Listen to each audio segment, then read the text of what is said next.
하이라이트가 되지 않겠는가. 근데 우선 이 약물 의혹 전에 이 출발이 어디냐면, 성형외과. 갑자기 최순실 성형외과가 등장하면서 이 모든 이야기가 출발을 하기 시작해요. 그죠? 그러면서 어딜 향해서 지금 열심히 가고 있는 와중인데, 병원 두 개가 그동안 등장했죠. 최순실 씨가 단골로 다녔다는 성형외과 하나. 그 다음에 차움이라는 곳. 차움을 통해서 이제 길라움이 등장을 했고. 근데 이 단골 성형외과는 희한한 특혜들을 많이 받았죠. 각종 특혜. 요 특혜부터 이제 다시 간단하게 짚어보고, 그 다음 진도 나갈까 하는데, 요 특혜를 짚어보기 위해서, 성형외과 협회에서, 홍보의사를 하시는 권영대 선생님을 모시겠습니다. 안녕하십니까, 권영대입니다. 이 병원을 띄워주라고 청와대 경제수석이 나서죠.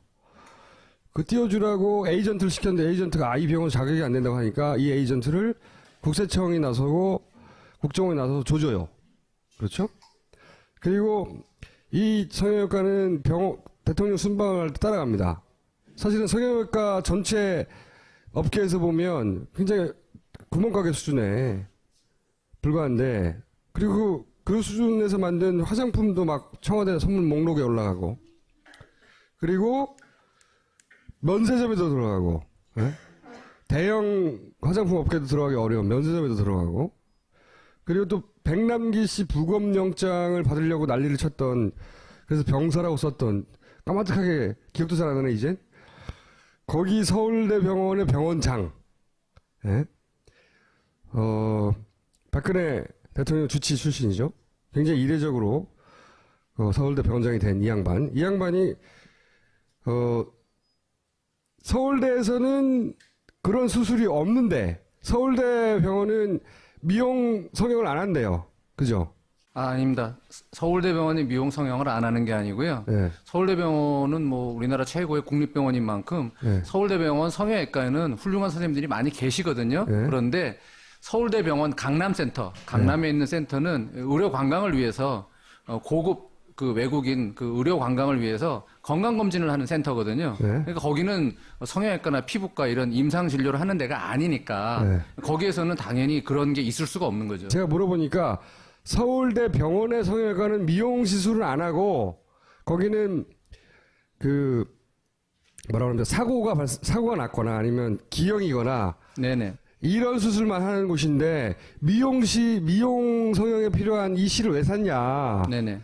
그냥 동네 의원에 불과한 원장 부인이 와서 실 좀 사주세요 그랬더니 쓰지도 않을 거면서 샀어. 그 실리프팅 하는 그 다수의 그 성형외과나 네. 또는 비전문의 선생님들조차도 구경한 적이 없는 실이거든요. 그 실을 누가 발명하셨냐면은 그 김영 그 선생님 발명하셨는데, 사실은 뭐 그분이 뭐 만든 실이 이렇게 뭐 특이하게 새로운 아이디어라기보다는 기존에 나와 있는 뭐 A, B, C, D 이런 형태가 있으면은 그 코그라는 거 하고 그 가시, 그 다음에 돌기, 그 다음에 콘이라는 거 이렇게 어쨌든 그 다른 선생님들이 이미 쓰고 있는 방법을 두 개를 결합을 해갖고 자기의 아이디어라고 만들었는데 수출을 일본에 좀 한 적은 있어요. 그런데 국내에서는 아무도 그걸 사서 쓴 적이 없고, 그러니까 듣도 보도 못한 실이거든요. 네. 근데 그런 실을 서울대 병원에다 납품을 했다. 한 번도 쓴 적이 없대요. 사놓고. 그래서 어느 기자가 물었대요. 서울대병원에 해명을 해라. 이거 어디다 쓰려고 이게 구입하셨냐?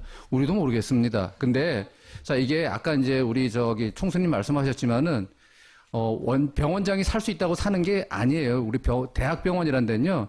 어떤 그 소모품이라든지 또는 그 뭐 레이저라든지 의료기기를 이거를 하나 구매를 하기 위해서는 절차가 필요합니다. 첫째, 누가 쓸 건지, 그 다음에 왜 쓸 건지, 그 다음에 쓰면은 어떤 게 이득인지, 그리고 환자들한테 어떤 이득, 그 병원에는 어떻게 이득이 있는지, 이거를 다 신청서를 써서 그 다음에 심사위원회를 거쳐서 최종적으로 결제가 나야지 구매가 이루어지는 상당히 오랜 기간이 걸립니다. 그런데 한 여자가 얘기를 했다 그래갖고 병원장이 움직일 정도면, 서울대 병원장의 해명이 그렇다는 거예요. 어느 날 그 원장의 부인이 나를 찾아와가지고 이 실을 사달라고 하길래 사줬다예요. 아니 서울대병원이 구멍가게 아니잖아요. 그리고 개인 병원이 아니지 않습니까? 그죠? 그리고 신분이 서울대병원이면은 공무원이에요. 네. 공무원이 그 구매 행위를 할 때 그 임의로 그 공무원이 결정해서 살 수가 없거든요. 해명 진짜 골 때려요. 서울대 병원장이 이제 되어서 여러 사람들이 이제 이렇게 부탁을 할 때 거절하면 미안하고 그래서 사줬다. 이게 말이 돼? 그렇게 해명했어요. J 플러스라는 또 그 화장품을 그 명품 화장품 급조해서 만들었어요. 갑자기 뭐 설날 대통령께서 하사품을 내리신다고. 지금 대부분의 유명한 성형외과 내지는 그 피부과, 특히 대형 피부과들은 어떤 화장품을 런칭해갖고 이제 팔기도 하고 그다음에 홈쇼핑까지 진출을 했는데, 자, 이게 이제 어떤 식으로 광고했냐면은 대통령께서 쓰시니까 중간에 그 프랑스 갔을 때 그런 거 나오더라고요, 동영상.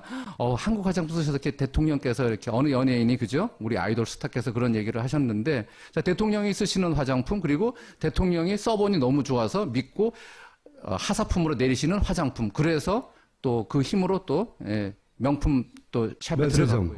네. 근데 실도 똑같습니다. 실도, 자, 봐라.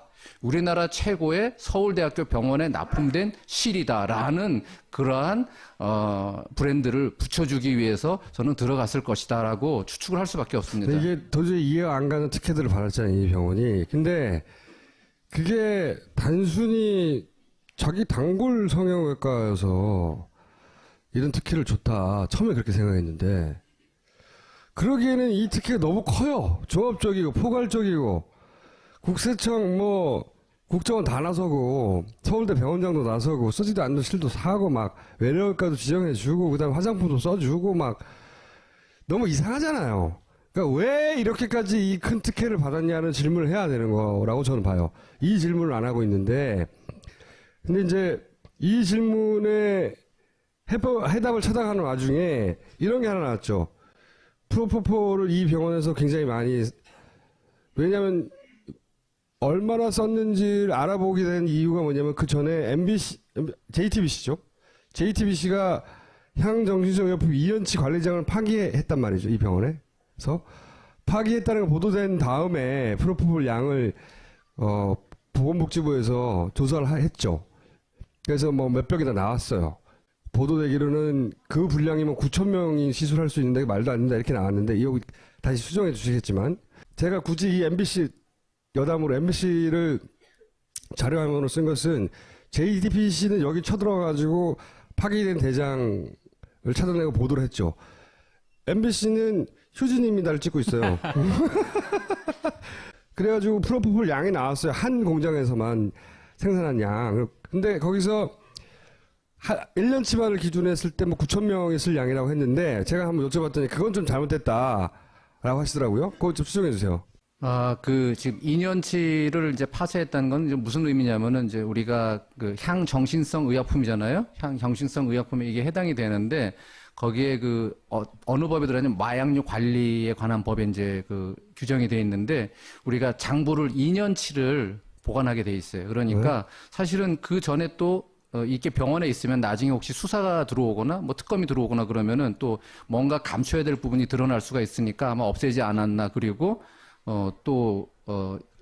장부를 또 열흘 동안 문 닫고서는 원장이 안 보였다 그러잖아요. 그죠? 그러니까 아마도 또 정리를 했을 가능성도 사실은 배제를 못 하죠. 그러니까 마약류 관련 법을 어기면서까지 파쇄할 만큼 숨겨야 될 게 있었다는 거죠. 이게 사실은. 예를 들면은 2012년도, 13년도에 여러 명의 우리 소위 우유주사라 그러는 프로포폴 중독 사건이 있었는데, 그 연예인들 사이에서 떠도는 소문이 이렇게 해서 이상하다. 가서 치료받으러 가는 게 아니라 뭔가 맞으러 간다. 그래서 결국은 그것을 사실은 그 당시에 그 프로포폴이 향정신성 의약품으로 지정이 되지도 않은 때였거든요. 그럼에도 불구하고 그렇게 대대적으로 수사를 하고 했는데, 사회적인 그러한 뭔가 이 기강을 잡았는데, 이거는 지금 분명히 그런 정황상 그렇게 보임에도 불구하고 그게 안 이루어졌다는 게 조금 좀 의아스럽고요. 조금밖에 안 의아스러우세요? 네. 저도 살아야죠. 그러고 9,000명분이라 그런 건 조금 좀 오바가 있어요. 왜 그러냐면 그거를 물론 아까우니까, 그죠? 물장사니까 사실은 또 나눠서 이렇게 환자한테 줄 수도 있겠죠. 그렇게 따져서 조금씩 나눠준다 그러면은 9,000명까지 계산도 가능하지만, 통상적으로 우리가 원칙적으로 보면은 한 사람한테 하나를 써는 게 원칙입니다. 프로포폴이 우유주사라 그러는데 주 성분이 대두이고 그다음에 거기에 난황이라든지 글리세롤이라든지 이런 부분들이 들어가기 때문에, 그게 이제 우유처럼 하얗게 보이는데 보통 한 6시간 정도까지는 괜찮은데요. 한 반나절 이상 좀 넘어가면은 거기에 이제 균들이 자라기 시작하고 다음 날이나 그 다음 날 이렇게 났을 때는 보이는 건 똑같이 우유처럼 보이는데 그 안에는 벌써 균이 어마어마하게 들어가서 우리 관동물 실험하는 것도 아닌데 여기 균을 주사하는 거나 똑같은 일이 벌어지는 겁니다. 상하는구나. 아주 무섭습니다. 그래서 상하기 아주 쉬운 그 저기기 때문에 주사기 때문에 반드시 한번 쓴 거는 깐 거는 다시 재사용하지 않고 반드시 버리도록 돼 있고요. 이건 또 그냥 못 버립니다. 예를 들면은 저것을 우리 이제 그 제약 회사에서 이제 배달하지 않습니까? 배달하는데 다른 뭐 영양제라든지 뭐 항생제라든지 약품들은 그냥 직원들이 받아갖고 사인해갖고 인수하면 되거든요. 요런 그 향정신성 의약품 반드시 원장을 찾습니다. 원장을 찾아서 이 원장이 인수했다는 걸 써야 됩니다. 그래서 원장 사인해야 되고 그런 상태에서 이제 인수인계가 이루어지고 자 이걸 썼어요. 쓰면은 저 같으면은 예를 들면 20cc 하나 깠는데 이제 이 환자를 하나 재우다 보니까 한 5cc, 뭐 6cc밖에 안 쓰고 한 남았잖아요. 그죠? 물론 뭐 그 다음 수술이 이루어지고 뭐 급할 때는 그걸 남은 거 또 바로 이어서 쓸 수도 있겠는데 통상은 그것은, 이렇게 남겨놓고요. 남겨놓고 따로 보관했다가 나중에 일괄적으로 모아서 장부랑 대조해서 숫자 맞춰갖고 보건소에 갖다 주고 폐기하게 돼 있습니다. 그러면은 보건소에서도 그냥 눈으로 보고 폐기하는 게 아니고 사진을 다 찍어서 담당 부서가 있어요. 그게 이제 의학계거든요. 의학과장 그 보건소 들어가면은 거기서 다 이렇게 증거가 다 그래서 나중에 엄격하게 관리하는 무섭습니다. 그래서 저거를 법을 위반하면은 2년 이하의 징역이나 2천만 원 이하의 벌금입니다. 어마어마한 범죄입니다.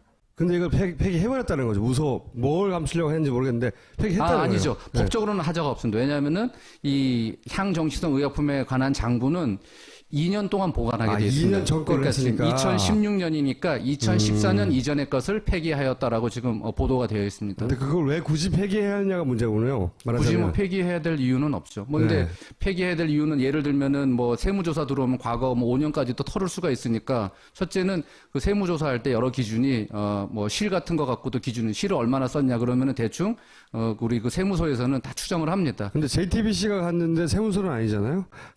그렇죠. 근데 그러니까 뭔가 하여간 뭔가 숨길 만한 그가 있거나 그러니까 좀 뭔가 두려웠겠죠. 예. 그리고 언젠가는 이게 누군가가 좀 이 수사를 들어와서 치고 들어올 수도 있잖아요. 그죠? 그러니까 아마 그거에 대한 대비를 철저하게 아마 했던 것 같아요. 그러니까 이게 이제 프로포폴로 우유 조사를 한다는 건데 우유 조사가 문제가 되는 이유가 뭐예요? 사실은 중독성은 그렇게 많지 않은 약이거든요. 네. 근데 맞고 나서 보면은 그 10분, 20분 정도밖에 안 잤는데 상당히 개운하게. 숙면을 취한 듯이 개운합니다. 그리고 이제 요것이 그 이렇게 좀 재운 상태에서 조금 끓면은 약간 좀 이렇게 환각 상태가 돼요? 환각까지는 안 가고요. 그러니까 기분이 좋은 상태로. 멍한 상태가 된다. 네네네. 그래서 사실은 옛날에 이게 뭐 피로주사, 뭐 영양주사 이런 식으로 해갖고 또 이름 붙여갖고 이걸 많이 팔아먹다가 이제 다 잡혀 들어갔죠. 그 당시에. 그 이후에도 이 우유 주사 장사는 여전히 살아남아서 하고 있다고 얘기를 듣긴 했는데. 여기 사실은 뭐 우리나라는 성형 천국인데 아주 싼 가격에 그 모든 성형 그 수술을 받을 수가 있거든요. 그러다 보니까 너무 경쟁이 심하다 보니까 일부 의원들은 사실 위험하지만 그죠? 늘 하이 리스크 하이 리턴이잖아요. 그래서 우유 장사를 하고 있다. 그래서 아마 일부는 하고 있을 거고 그럴 개연성이 상당히 많이 있죠. 그렇게 향정신성 의약품과 관련된 연결고리가 하나 나오기 시작한 거죠. 꼭 여기가 했다는 게 아니라 그랬나? 뭐 이런 추정을 해보는 게 합리적인 거죠. 근데 대리 처방 얘기, 차후에서 주사제를 대리 처방 받았다는 거 아니에요. 최순실 씨 기록에는 공황장애를 치료하는 향정신성 의약품 처방이 있는데 대리 처방이 의심되는, 여기서 대리 처방이라는 것은 박근혜 대통령한테 처방된 것으로 의심되는 항목에는 향정신성 내역이 없다, 이렇게 발표를 했어요. 박근혜 대통령이 가져간 것으로 기록되는 다른 사람 이름으로 남겨 가져간 것은 거기는 마약류가 없는데 최순실 씨 이름으로 마약류를 가져갔다는 거예요. 그런데 최순실 씨 이름으로 가져간 마약류를 최순실 씨가 다 썼다는 말은 없다고. 아무도 모르죠. 그러니까 거꾸로 얘기하면 그걸 박 대통령이 썼다가 쓰지 않았다는 증거가 없다는 거지. 그런데 그 중에서 의사들이 보기에 골 때린 건 뭐예요?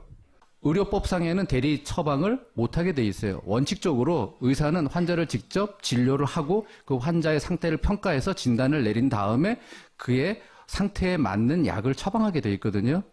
당뇨약을 줬는데 자 폐렴으로 해서 예를 들면 집에서 어느 날 사모님 일어났더니 죽어버렸다.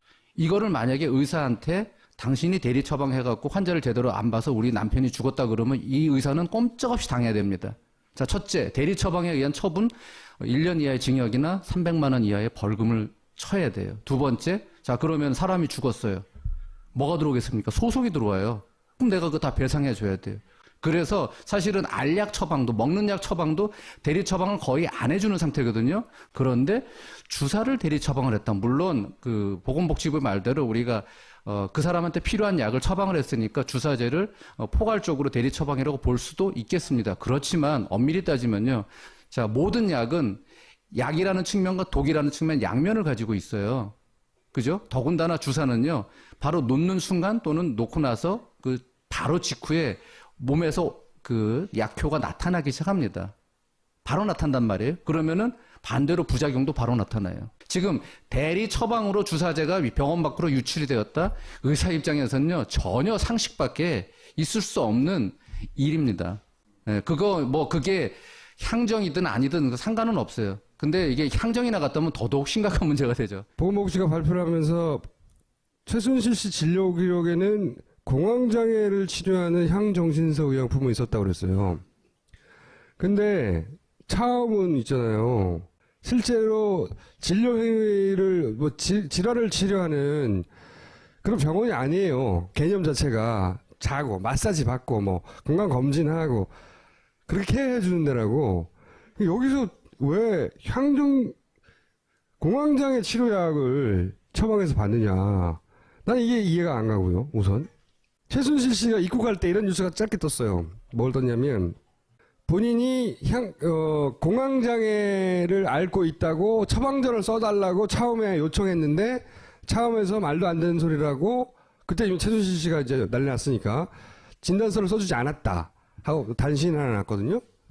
그러면 모순이 있죠. 왜 모순이 그러냐면 있죠. 자, 모든 의사는요. 자, 첫째 우리가 진료 거부를 못하게 돼 있어요. 자, 들어왔으면 진료 거부를 하려고 그러면 합당한 사유가 있어야 돼요. 두 번째, 자, 내 병원에 들어와서 차트에 기록이 돼 있고 뭔가 제가 어쨌든 간에 만지고 해서 여기 뭔가 끄적거려 놓고 자, 여기 권영대란 사인을 했지 않습니까? 그러면은 아무 때라도 이 환자가 진단서를 요구하면은 발급을 해야 돼요. 자, 여기 모순이 있어요.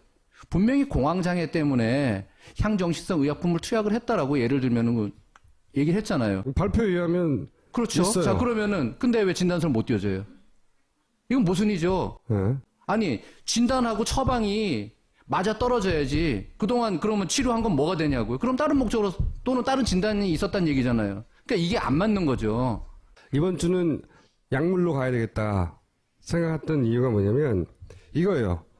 거기 보면 박근혜 대통령의 피 검사를 차움에서 최순실 씨 이름으로 했다는 거예요.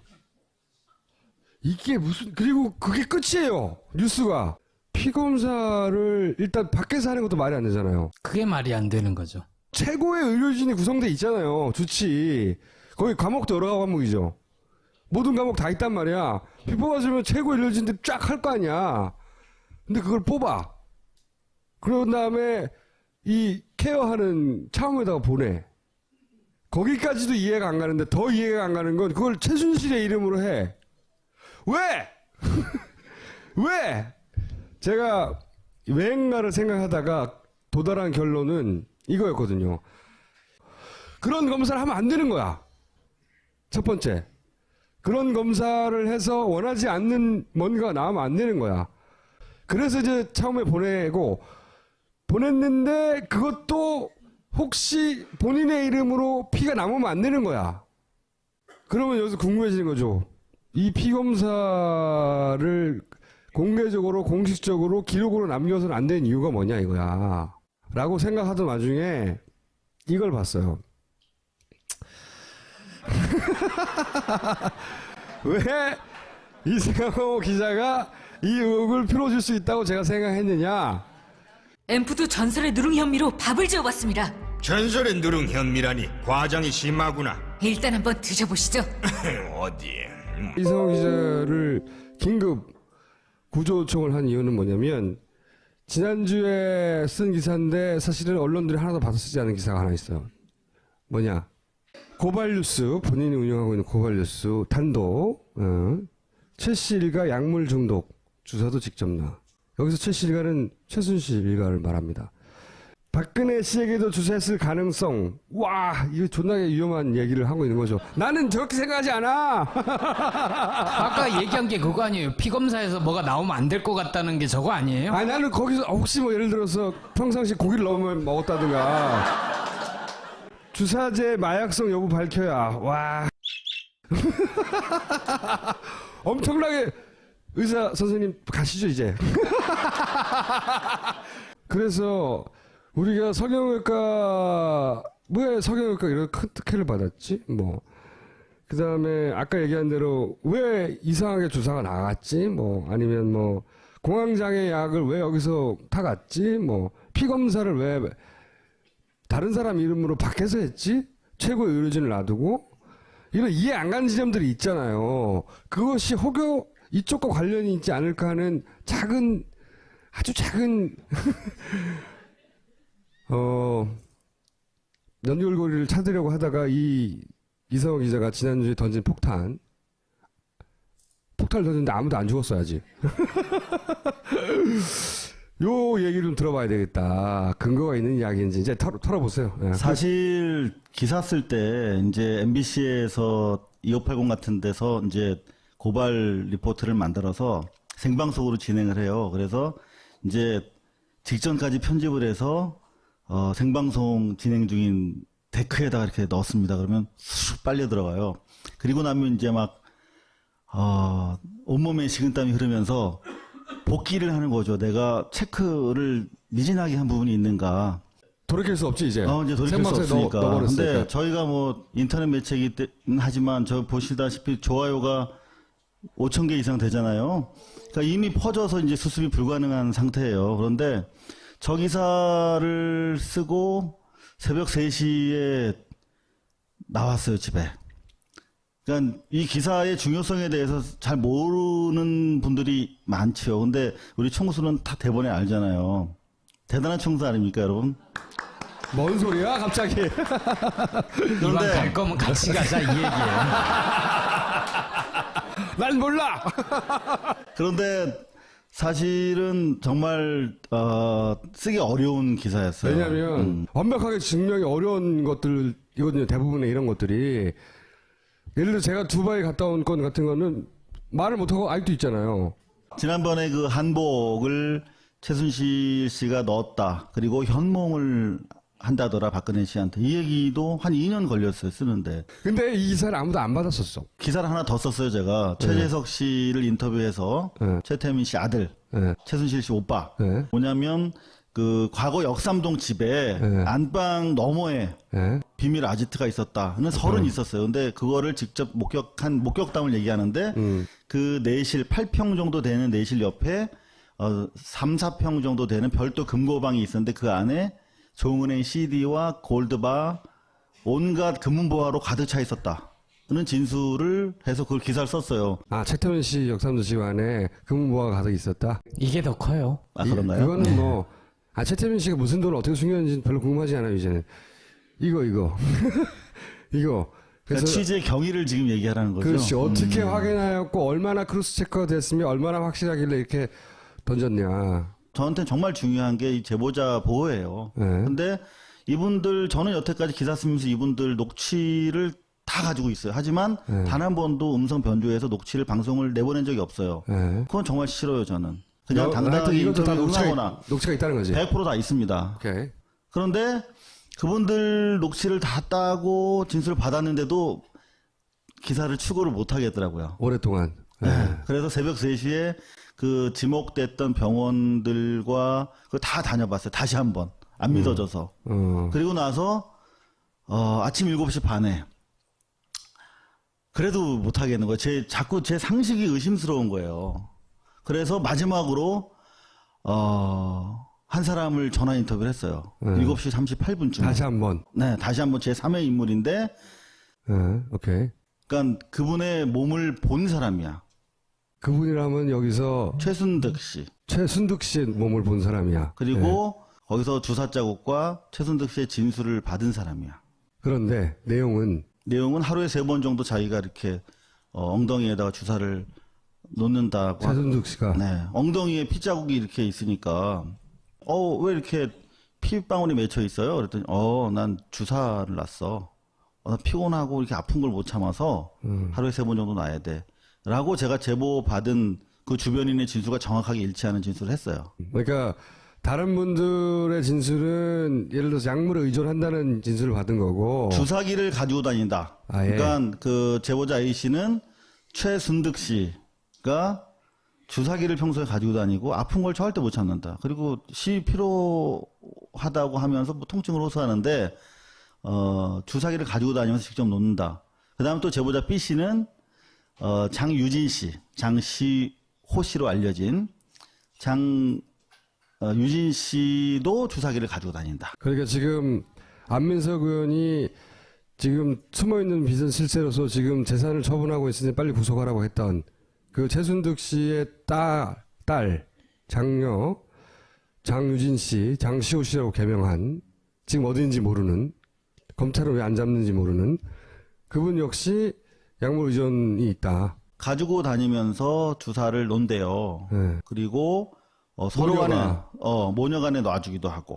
모녀간에 정은 쩌나네요. 그리고 이분들이 이제 그 최순실 씨 같은 경우는 독일로, 그리고 최순득 씨 쪽은 미국 쪽으로 네. 꾸준하게 재산을 빼돌린 정황과 이주하려고 했던 시도들이 있어요. 특히 괌 같은 곳에서는 실제로 영주권을 획득하기 위해서 어떤 작업을 벌였던 것도 있는데, 여하튼 괌 같은 데 가서도 거기서는 훨씬 더 이 약을 구하기 어려웠을 거 아닙니까? 근데 거기서도 그렇게 했다. 그리고 또 다른 진술은 이분들 같은 경우에 하루 일과가, 이건 최순실, 최순득, 장유진 씨 포함된 얘기인데, 하루 일과가 마치 약을 모으기 위해서 쇼핑하는 사람들 같았다는 거예요. 그래서 거의 매일 들르는 코스가 있다는 거예요, 병원이.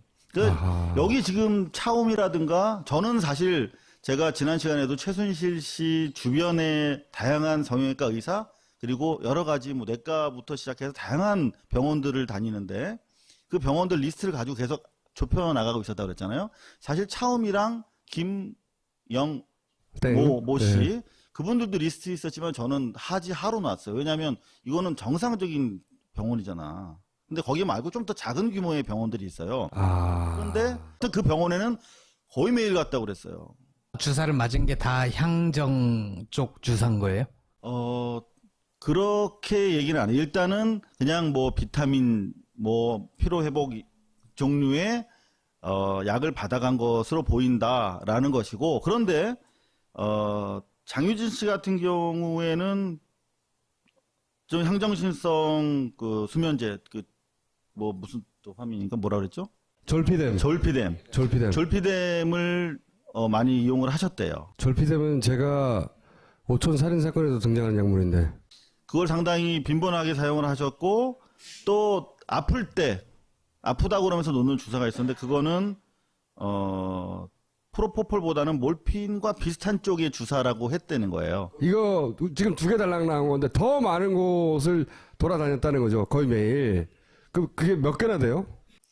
일단은 거래한 의사들은 한 6, 7명 이상 돼요. 6, 그러니까 7명. 여기서 거래라는 건 이제 주기적으로 피부 관리를 하고, 그러니까 이런 마약성 주사가 연관 있을 수 있는 시술을 받은, 거기 병원들이 파악된 것만. 근데 파악된 것만. 오늘도 2군데 얘기를 더 들었어요.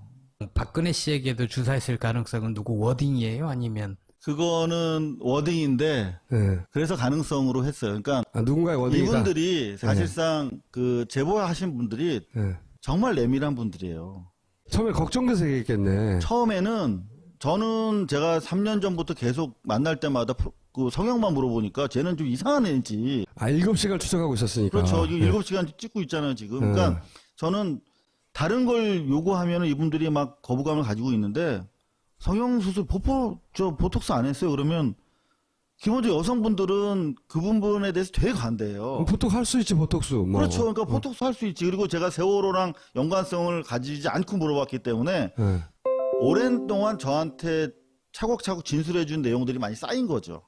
이 여러분들이. 그러다가 여기까지 갔구나. 그렇죠. 그래서 아. 이 과정 속에서 사실은 요즘 나오는 대포폰이니 뭐 이런 얘기 다 옛날에 얘기를 했던 분들이에요, 이분들이. 근데 이제 지나보면서 보니까 이 진술의 적확성과 신빙성이 대단히 높다고 판단을 해서 여기까지 깐 거고.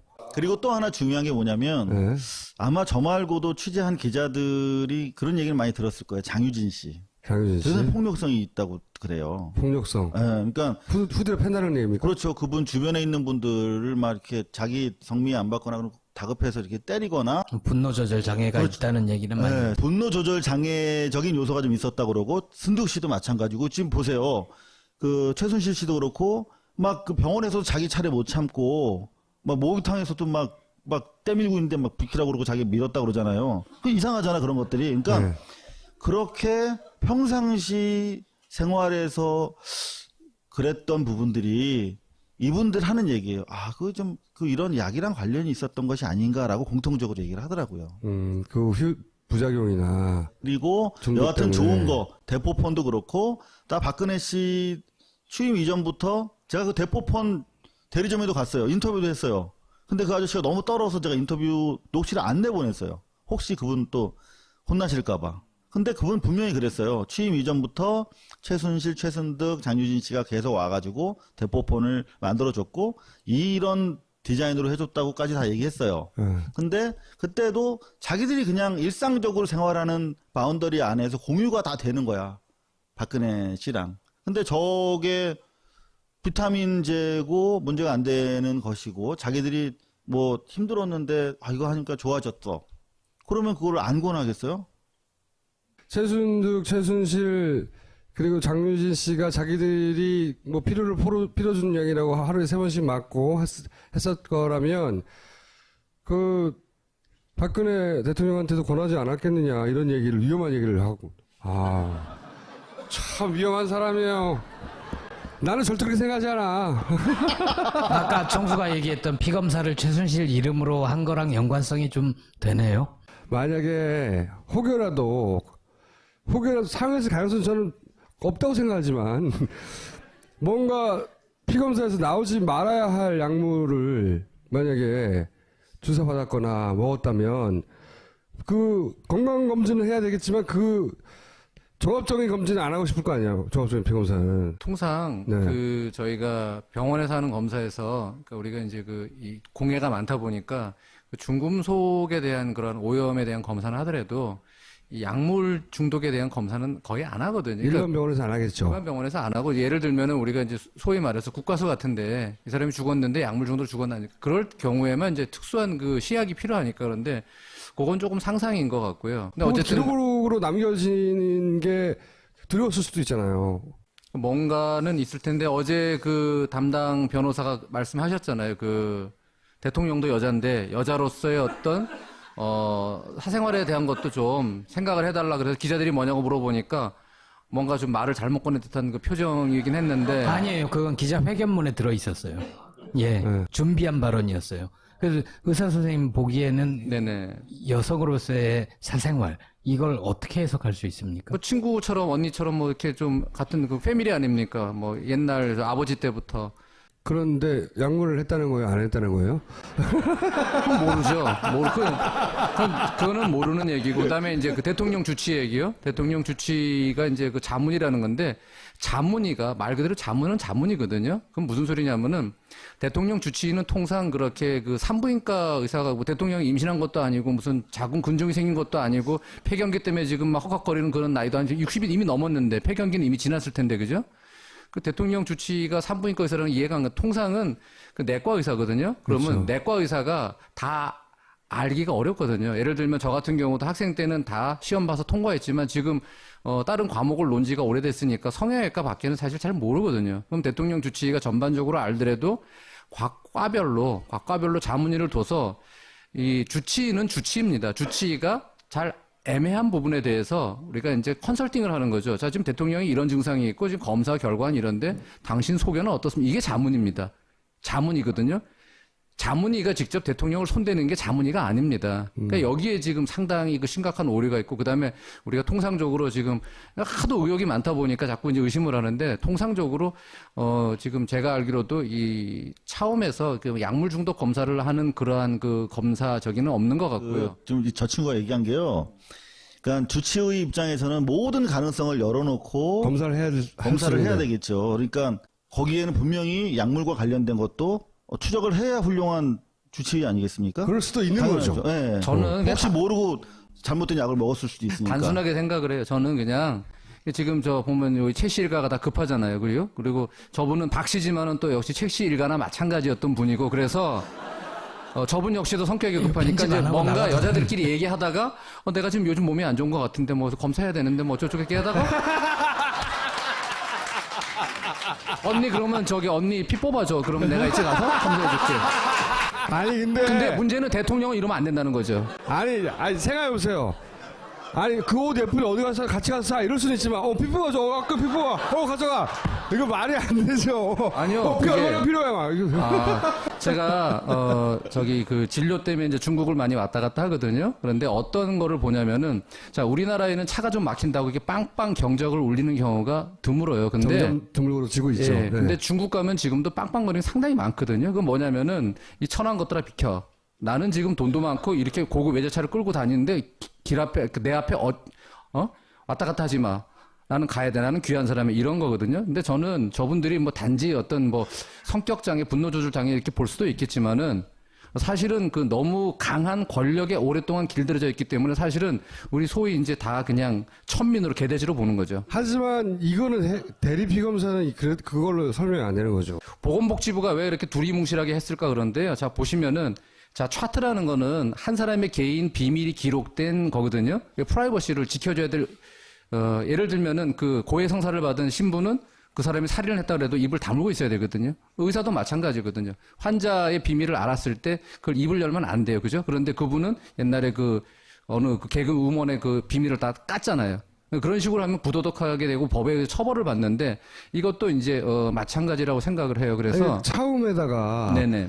자신의 피를 애초에 네네. 보내는 것도 말이 안 되지만 가까이 있는 주치의한테 주면 되잖아요. 근데 그래서 저거는 아마 조사하면은 나올 것 같아. 사실은 별거 아닌 해프닝이고 끝날 가능성이 많고, 사실은 저는 이건 핵심은 아니라고 보고 이 위에 두 개가 사실은 더 이거는 이제 의사 핵심이라고 선생님이 봐요. 하실 수 있는 말이니까 그런 거고, 네네네. 여기는 이제 저는 이 대리피 검사가 지금 성형외과, 차움 등등 관련해서 나온 모든 단신 종합해서 제일 이상한 대목이라고 생각하고. 제가 방점을 하나만 찍어드릴게요. 지금 방점, 오케이.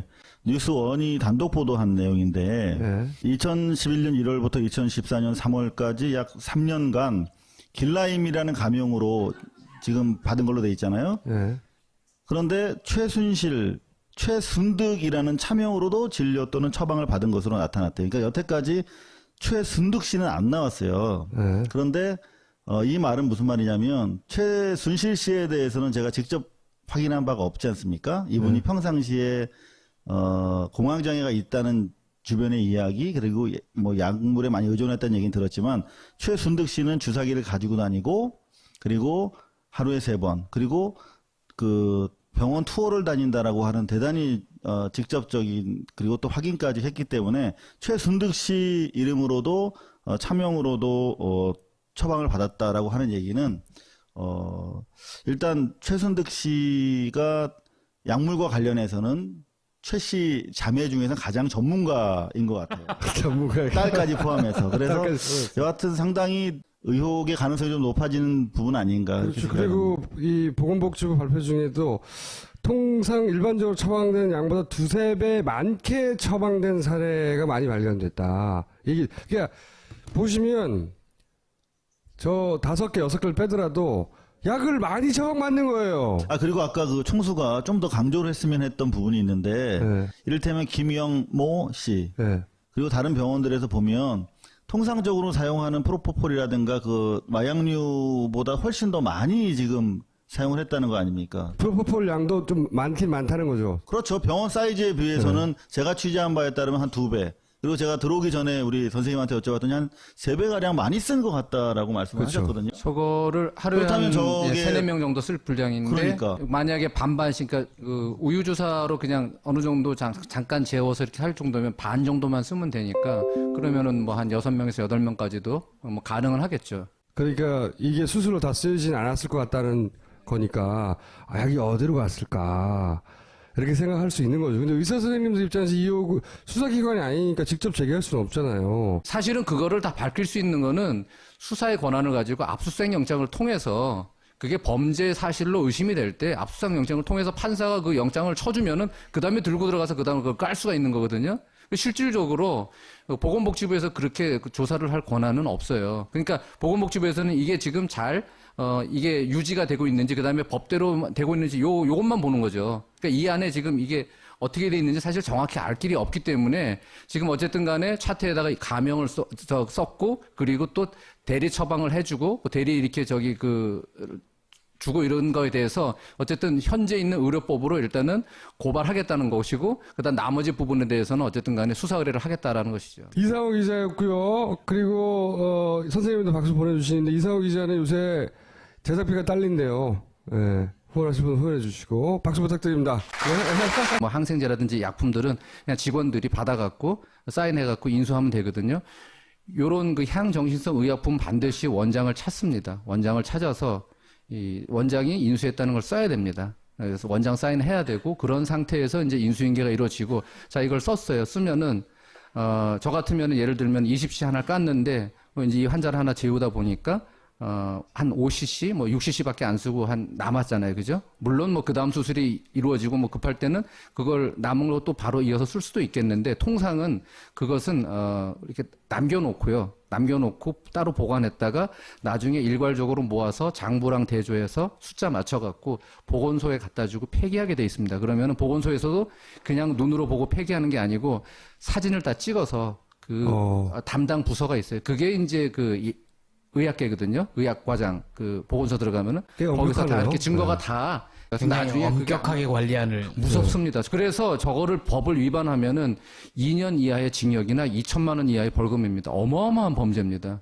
근데 이걸 폐기해버렸다는 거죠. 뭘 감추려고 했는지 모르겠는데 폐기했다는 거예요. 아니죠. 네. 법적으로는 하자가 없습니다. 왜냐하면은 이 향정신성 의약품에 관한 장부는 2년 동안 보관하게 돼 있습니다. 2년 전 거를 했으니까. 2016년이니까 2014년 이전의 것을 폐기하였다라고 지금 보도가 되어 있습니다. 근데 그걸 왜 굳이 폐기해야 하느냐가 문제군요. 굳이 뭐 폐기해야 될 이유는 없죠. 뭐 근데 네.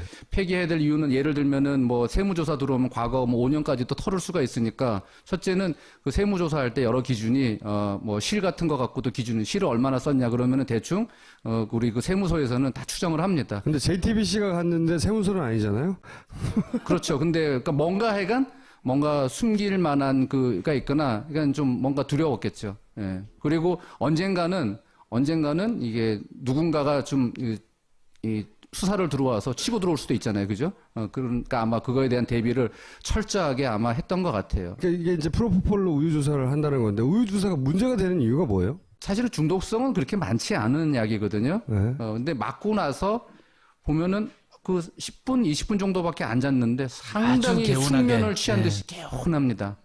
그리고 이제 요것이 이렇게 좀 재운 상태에서 조금 끌면은 약간 좀 이렇게 환각 상태가 돼요? 환각까지는 안 가고요. 그러니까 기분이 좋은 상태로. 멍한 상태가 된다. 네네네. 그래서 사실은 옛날에 이게 뭐 피로주사, 뭐 영양주사 이런 식으로 해갖고 또 이름 붙여갖고 이걸 많이 팔아먹다가 이제 다 잡혀 들어갔죠. 그 당시에. 그 이후에도 이 우유 주사 장사는 여전히 살아남아서 하고 있다고 얘기를 듣긴 했는데. 여기 사실은 뭐 우리나라는 성형 천국인데 아주 싼 가격에 그 모든 성형 그 수술을 받을 수가 있거든요. 그러다 보니까 너무 경쟁이 심하다 보니까 일부 의원들은 사실 위험하지만 그죠? 늘 하이 리스크 하이 리턴이잖아요. 그래서 우유 장사를 하고 있다. 그래서 아마 일부는 하고 있을 거고 그럴 개연성이 상당히 많이 있죠. 그렇게 향정신성 의약품과 관련된 연결고리가 하나 나오기 시작한 거죠. 꼭 여기가 했다는 게 아니라 그랬나? 뭐 이런 추정을 해보는 게 합리적인 거죠. 근데 대리 처방 얘기 차후에서 주사제를 대리 처방 받았다는 거 아니에요. 최순실 씨 기록에는 공황장애를 치료하는 향정신성 의약품 처방이 있는데 대리 처방이 의심되는, 여기서 대리 처방이라는 것은 박근혜 대통령한테 처방된 것으로 의심되는 항목에는 향정신성 내역이 없다, 이렇게 발표를 했어요.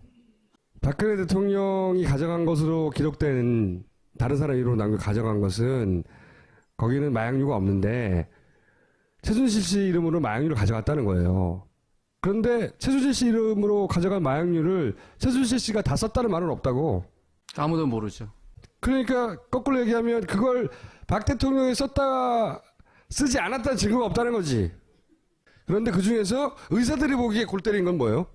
의료법상에는 대리 처방을 못하게 돼 있어요. 원칙적으로 의사는 환자를 직접 진료를 하고 그 환자의 상태를 평가해서 진단을 내린 다음에 그의 상태에 맞는 약을 처방하게 돼 있거든요. 당뇨약을 줬는데, 자, 폐렴으로 해서 예를 들면 집에서 어느 날 사모님 일어났더니 죽어버렸다. 이거를 만약에 의사한테 당신이 대리 처방해갖고 환자를 제대로 안 봐서 우리 남편이 죽었다 그러면 이 의사는 꼼짝없이 당해야 됩니다. 자, 첫째, 대리 처방에 의한 처분 1년 이하의 징역이나 300만 원 이하의 벌금을 쳐야 돼요. 두 번째, 자, 그러면 사람이 죽었어요. 뭐가 들어오겠습니까? 소송이 들어와요. 그럼 내가 그거 다 배상해 줘야 돼요. 그래서 사실은 알약 처방도, 먹는 약 처방도 대리 처방을 거의 안 해주는 상태거든요. 그런데 주사를 대리 처방을 했다. 물론 그 보건복지부 말대로 우리가 그 사람한테 필요한 약을 처방을 했으니까 주사제를 포괄적으로 대리 처방이라고 볼 수도 있겠습니다. 그렇지만 엄밀히 따지면요, 자, 모든 약은 약이라는 측면과 독이라는 측면, 양면을 가지고 있어요. 그죠? 더군다나 주사는요, 바로 놓는 순간 또는 놓고 나서 그 바로 직후에 몸에서 그 약효가 나타나기 시작합니다. 바로 나타난단 말이에요. 그러면은 반대로 부작용도 바로 나타나요. 지금 대리 처방으로 주사제가 병원 밖으로 유출이 되었다. 의사 입장에서는요, 전혀 상식밖에 있을 수 없는 일입니다. 예, 그게 향정이든 아니든 상관은 없어요. 근데 이게 향정이 나갔다면 더더욱 심각한 문제가 되죠. 보건복지가 발표를 하면서 최순실 씨 진료 기록에는 공황장애를 치료하는 향정신성 의약품이 있었다고 그랬어요. 근데 차음은 있잖아요. 실제로 진료 행위를 질환을 치료하는 그런 병원이 아니에요. 개념 자체가 자고 마사지 받고 건강 검진하고 그렇게 해주는 데라고. 여기서 왜 공황장애 치료약을 처방해서 받느냐?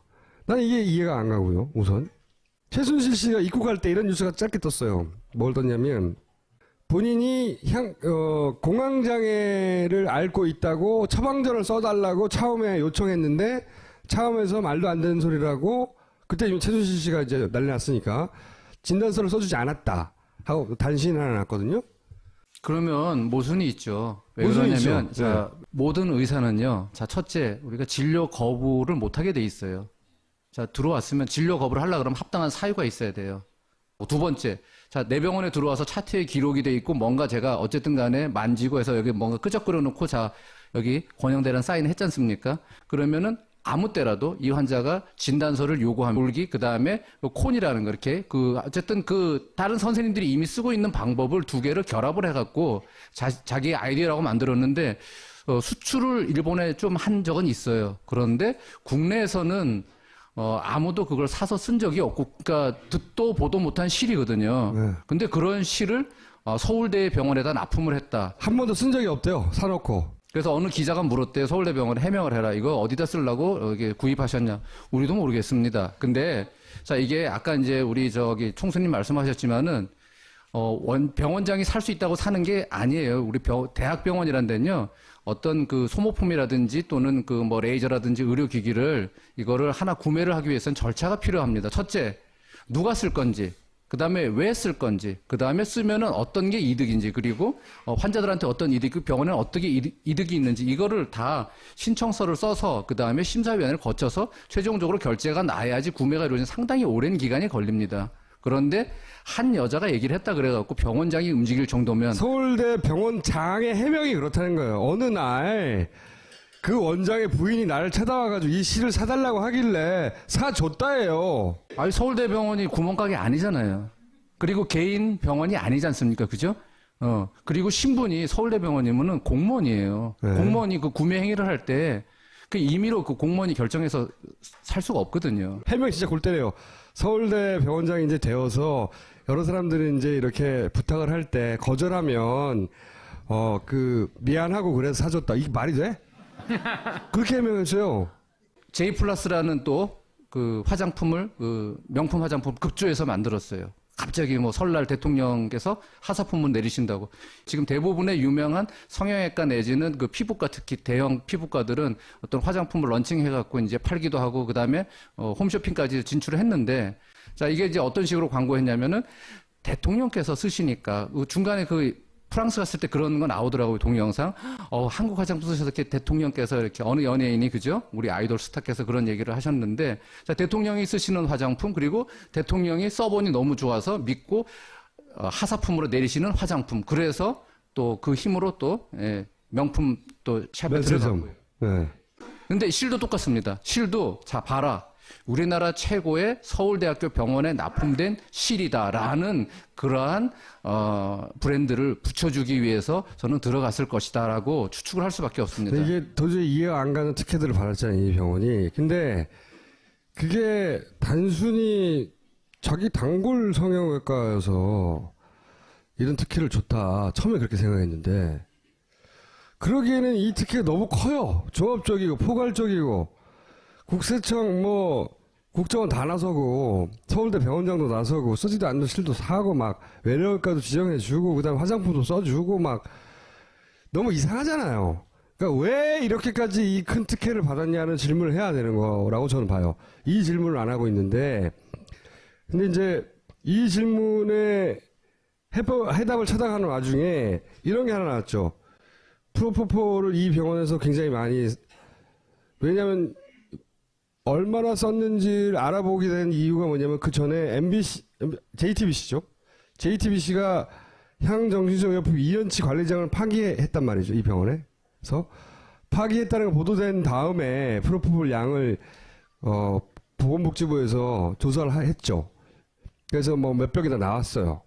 보도되기로는 그 분량이면 9,000명이 시술할 수 있는데 말도 안 된다 이렇게 나왔는데, 이거 다시 수정해 주시겠지만, 제가 굳이 이 MBC 여담으로 MBC를 자료화면으로 쓴 것은 JTBC는 여기 쳐들어가지고 파기된 대장을 찾아내고 보도를 했죠.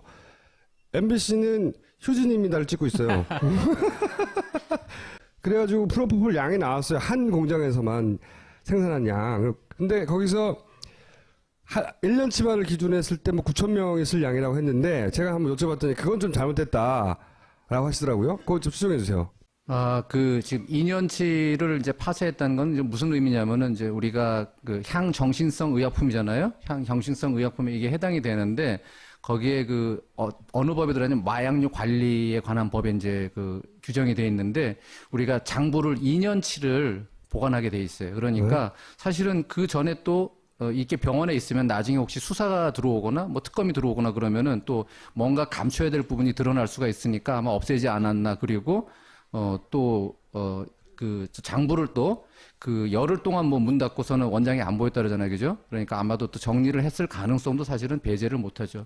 그러니까 마약류 관련 법을 어기면서까지 파쇄할 만큼 숨겨야 될 게 있었다는 거죠, 이게 사실은. 예를 들면은 2012년도, 13년도에 여러 명의 우리 소위 우유주사라 그러는 프로포폴 중독 사건이 있었는데, 그 연예인들 사이에서 떠도는 소문이 이렇게 해서 이상하다. 가서 치료받으러 가는 게 아니라 뭔가 맞으러 간다. 그래서 결국은 그것을 사실은 그 당시에 그 프로포폴이 향정신성 의약품으로 지정이 되지도 않은 때였거든요. 그럼에도 불구하고 그렇게 대대적으로 수사를 하고 했는데. 사회적인 그러한 뭔가 이 기강을 잡았는데, 이거는 지금 분명히 그런 정황상 그렇게 보임에도 불구하고 그게 안 이루어졌다는 게 조금 좀 의아스럽고요. 조금밖에 안 의아스러우세요? 네.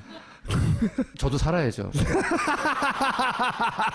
그러고 9,000명분이라 그런 건 조금 좀 오바가 있어요. 왜 그러냐면 그거를 물론 아까우니까, 그죠? 물장사니까 사실은 또 나눠서 이렇게 환자한테 줄 수도 있겠죠. 그렇게 따져서 뭐 조금씩 나눠준다 그러면 9,000명까지 계산도 가능하지만 통상적으로 우리가 원칙적으로 보면은 한 사람한테 하나를 쓰는 게 원칙입니다. 그 프로포폴이 우유주사라 그러는데 그 주 성분이 대두이고 그다음에 거기에 뭐 난황이라든지 뭐 글리세롤이라든지 이런 부분들이 들어가기 때문에 그게 이제 우유처럼 하얗게 보이는데 보통 한 6시간 정도까지는 괜찮은데요. 한 반나절 이상 좀 넘어가면은 거기에 이제 균들이 자라기 시작하고 다음 날이나 그 다음 날 이렇게 났을 때는 보이는 건 똑같이 우유처럼 보이는데 그 안에는 벌써 균이 어마어마하게 들어가서 우리 관동구 실험하는 것도 아닌데 여기 균을 주사하는 거나 똑같은 일이 벌어지는 겁니다. 상하는구나. 아주 무섭습니다. 그래서 상하기 아주 쉬운 그 저기기 때문에 주사기 때문에 반드시 한번 쓴 거는 깐 거는 다시 재사용하지 않고 반드시 버리도록 돼 있고요.